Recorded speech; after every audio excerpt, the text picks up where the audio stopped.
হে everyone, আজকে আমি আপনাদেরকে তৈরি করে দেখাবো মাছের শামি কাবাব। চলুন তাহলে দেরি না করে শুরু করা যাক।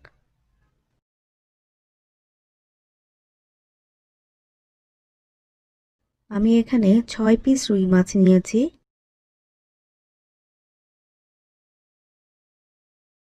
এখন একটি প্যানে মাছগুলো নিয়ে নিব সিদ্ধ করার জন্য।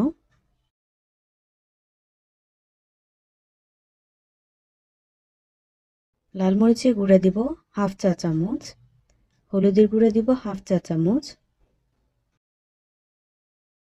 আর লবণ দিব হাফ চা চামচ। তার সাথে দিয়ে দিচ্ছি 1 কাপ পানি। মাছগুলো যেন অর্ধেকটা ডুবে থাকে সেই অনুযায়ী পানি দিতে হবে।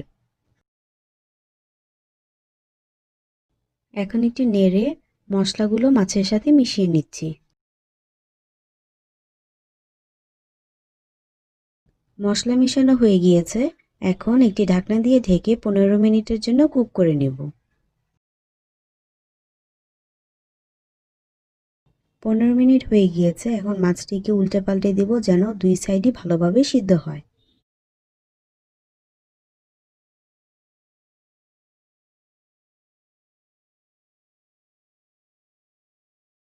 এখন আর ঢাকনা দিয়ে ঢাকবো না, পানিটা শুকিয়ে নেব। দেখতেই পাচ্ছেন পানিটা শুকানো হয়ে গিয়েছে।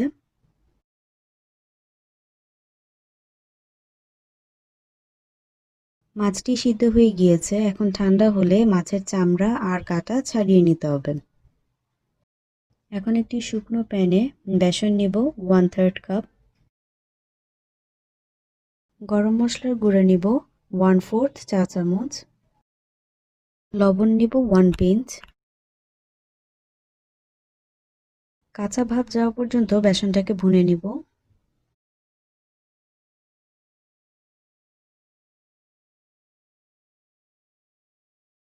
এখন অল্প অল্প পানি দিয়ে বেসনটাকে সিদ্ধ করে নিব।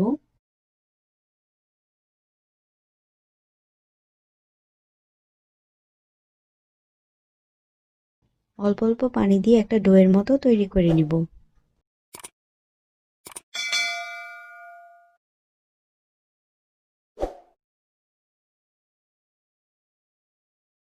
এখন একটি পাত্রে পেঁয়াজ বেরেস্তা নিয়ে নিব হাফ কাপ,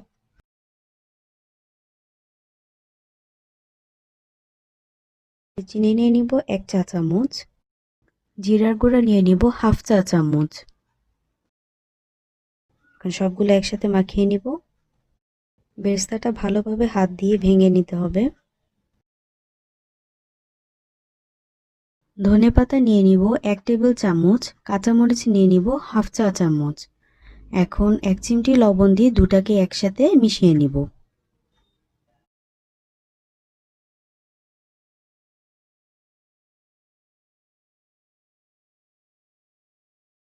পেঁয়াজের বেরেস্তাটা যে মাখিয়ে রেখেছিলাম এখন ওটার সাথে সব একসাথে মিশিয়ে নিচ্ছি।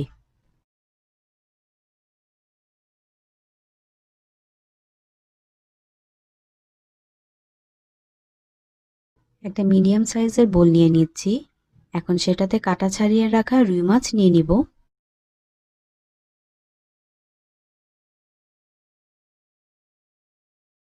এখন সে বেসন দিয়ে বানিয়ে রাখা ডোটা নিয়ে নিব আর দিয়ে দিব সে মাখিয়ে রাখা পেঁয়াজের বেরেস্তা। এখন সবগুলো একসাথে হাতের সাহায্যে মিশিয়ে নিতে হবে।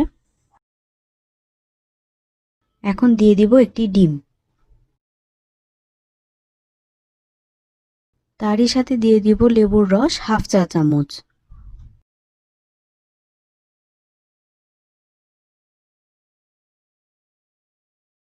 আবারও সবকিছু একসাথে মিশিয়ে নিব।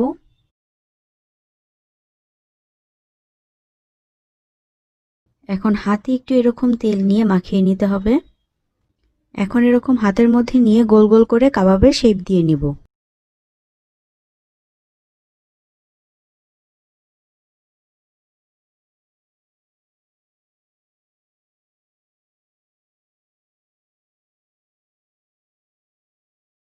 এখন এটিকে ভাজার পালা। পরিমাণ মতো তেল নিয়ে নিয়েছি ভাজার জন্য। এখন একে একে তেলে ছেড়ে দিতে হবে।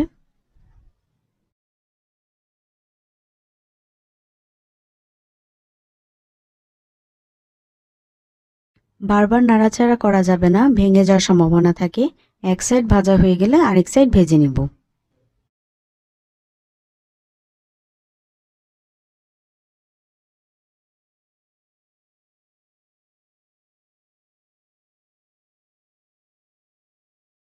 এরকম গোল্ডেন ব্রাউন করে ভেজে নিতে হবে। হয়ে গেল আমাদের মাছের শামি কাবাব। বাসায় একবার ট্রাই করে দেখতে পারেন, আশা করছি ভালো লাগবে। আরও নতুন নতুন রেসিপি পেতে কিচেন নেস্টের সাথেই থাকুন। আজকের জন্য এখানেই বিদায় নিচ্ছি।